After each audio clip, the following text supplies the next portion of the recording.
Hello again and welcome to another Genestealer cult video. So today I'm going to be taking another look at Neophyte hybrids. Now I know the first thing that many of you will be saying is heresy! But the second thing many of you will be saying is, Mordian Glory, have you not already done 2 videos on Neophyte hybrids? And the answer is yes. Good sir, kind sirs. I have already done 2 videos on Neophyte hybrids, but they just keep changing. And with the latest changes in chapter approved, maybe one could say, evolving like a tyrannid organism, they keep evolving, very appropriate perhaps. With the latest changes in chapter approved, Neophyte hybrids have once again received some inadvertent or maybe advertent buffs, and I think there's a certain unit which has come along now, certain configuration, should we say, which is actually very good, especially for the Genestealer cult who are struggling. You know, as someone who has a cult army and who plays with them semi-regularly, I can tell you, yeah, you really feel it when you're the only index army still around. So, yeah. But Neophyte hybrids, this is the 3rd video I've done on them, I believe. And they're such a versatile unit. So the way that I originally ran them was I was like big 20-man squads with auto guns, grenade launchers, mining lasers. Take 2 or 3, maybe 4 of those. Surround a patriarch with them, so he makes them more fearless, and they can act as a delivery system for a patriarch or 2. That was the first way I was running them. And the second way I sort of came up was with the shotgun ambushing blob, where you take 20 shotgun guys, a couple of flamers, cult icon, power maul on the cult leader, and then you ambush them in. You can blast away, even if you get a bit of a crappy ambush result, you'll probably still end up near enough to blast 40 shots, and you might be able to get a cheeky charge off as well. Good screen clearing unit. But I want to take, so the first way was like a delivery system anti-tank with the mining laser. The second way was like a screen clearing way. This, with the changes chapter approved though, and yes, I will finally get around to talking about the meat and potatoes of this video. With the changes to chapter approved, I believe there's a new breed of Neophyte hybrid out there. The Dakka Neophytes. What do I think is the Dakka Neophytes? Okay, basically we're looking at multiple 10-man squads. Something that a pure Genestealer cult army might use to almost act as a proper guardsman equivalent. Maybe to fill out an extra brigade to get an extra 5 command points. Maybe as objective holders. Maybe as general line infantry. But I think with the recent change of chapter approved that there is essentially the Genestealer cult Neophytes once again have the ability to rival the regular guardsman squad as being, you know, maybe even better than the regular guardsmen. I know, heresy, controversial, but hear me out. Grenade launchers for the Genestealer cult dropped down, like in the regular Imperial Guard Codex, to 3 points. Now, they were already the best choice for cultists. Now that they've dropped down to 3 points, they're by far and away the best choice.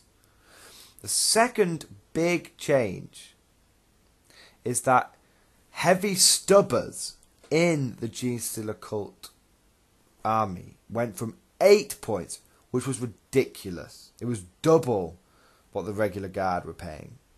8 points, down to 2 points, the same as the Imperial Guard.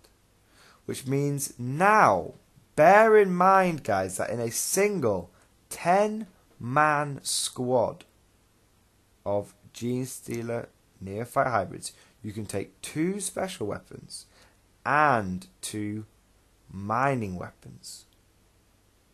And heavy stubbers count as mining weapons. They don't count as special weapons. Which means in a single 10-man squad, you can take 2 grenade launchers and 2 heavy stubbers.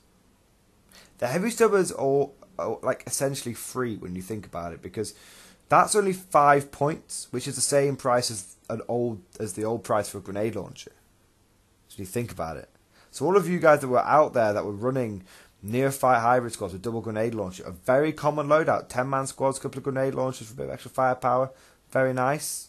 Now you basically get 2 heavy stubbers for free as well. And what that unit now, and don't forget, your sergeant can take, the Neophyte leader can take an auto gun. He doesn't have to have a crappy pistol. So what that means, guys, is that for just 60 points, you get 2 special, you essentially get a Imperial Guard squad with 4 special weapons in it. Basically, if you're translating it over to the Guard, that's what you're getting. You get to fire 6 strength 4 shots, plus 2d6 additional strength 3 shots, plus you got 6 auto guns in there. 6 plus 2d6 strength 3, plus 6 strength 4 shots. 3 shots from each. 3 strength 4 shots from each heavy stubber. D6 frag rounds for each grenade launcher, and 6 rifle shots. If you get up close and personal, that's another 6 from the auto guns as well. That's really good, guys. All that for 60 points. That's nothing. That's not, that's nothing. And don't forget your all leadership 8, because for some reason Neophytes, I guess, are more fanatically loyal than Guardsmen. They're +1 leadership. That's actually really, really good. And some of you may be saying, well, actually, let's stack it up against a regular Guardsman squad who has access to orders, who can take a heavy bolter and a grenade launcher for 51 points in a Guard squad. Yeah, you're absolutely right. But think about this. That's 1 less heavy weapon and 1 less special weapon. The cultists actually now, crazy as it might sound, the cultists now come better equipped than the Imperial Guard. Now, the disadvantage obviously is that the cult has currently no access to orders like the Imperial Guard does. What makes Imperial Guard infantry so good and considered to be some of the most point-efficient infantry in the game is the fact they get access to orders, and that, if you slap on first rank fire, second rank fire onto a Guardsman squad at close range, you're looking at 40 shots, which is incredible. And I freely admit that's incredible. But if we were looking at this, if we were looking at a Dakka Neophyte squad versus a Dakka Guard squad, heavy bolter, grenade launcher, the Neophytes are going to win that firefight. The Neophytes are going to win that firefight, just straight up every time. Don't forget, guys. I was thinking of running this as a cheap battalion, little CP boost. I was thinking you take 3 of these squads, you take a Acolyte Icon Ward and a Magus. Okay, the Acolyte Icon Ward gives all those guys a 6 up feel no pain. So you go to a 5 up, 5 armor save, 6 up feel no pain. The Magus, not only does he give you psychic powers, okay, but he also lets you any psychic powers which are directed at a friendly Genestealer cult infantry unit that within 6 inches of a Magus get to attempt to deny it. Essentially, guys, if someone tries to do a psychic power on one of your Neophyte squads when they're within 6 inches of a Magus, that Neophyte squad can try and deny it. Now, they can't deny any powers. They can only deny powers which are directed at them. So things like Smite, they could deny Smite for free. So what you have here, and it's like 60 points for each one of the squads, 180 points, plus about 70 for the Magus, 250, plus 50-ish for the Acolyte Icon Ward. So for about 300 points here, guys, you've got a nice little battalion. A little objective-holding battalion there. They can sit back, they can pump out 6 heavy stubbers, 6 grenade launcher shots, 18 auto gun shots. They've got 6 Feel No Pain. The Acolyte Icon Ward, don't forget, lets them reroll leadership checks as well. So the leadership 8 rerollable. They've got psychic defensive capabilities. It's really good. And if you don't want to take these guys as a separate battalion, you could just get rid of the makers and save yourself 70 points. And you're looking, if you're taking this within your forces, 3 squads plus an Acolyte Icon Ward. You're looking at that's a pretty good blob of infantry with decent firepower.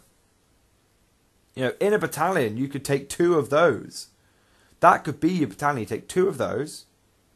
It's about 460 points. You've got yourself 60 infantry, 60 objective holding infantry, plus they've all got 6 that feel no pains. They've all got leadership rerollable. They can pump out the Dakka. They can screen. They can do so many different things. They're a really flexible take all comers choice. The Dakka Neophytes. Really, really powerful, guys. So, what do you guys think? I mean, all I can say is, as a Guard commander, I've been saying since I collected Imperial Guard, I wish I could take heavy stubbers in my squads. In fact, I saw someone post a comment about that on one of my other videos earlier this week. I wish that you could take heavy stubbers in infantry squads. Now, Genestealer cults can. So, there you go, guys. I used to think manning lasers were the go-to weapon option. I've been a little bit disappointed in them. They don't do a huge amount of damage. I think heavy stubbers are the way to go now. Just throw. If you're taking Neophytes, just throw them on. A couple of grenade launch, a couple of heavy stubbers. You'd be mad not to. Tell me what you guys think. Is it good? Guard commanders, are you kind of jealous of that or not too bothered? Tell me what you think. Please leave lots of comments. Thanks, guys. I'll see you guys next time.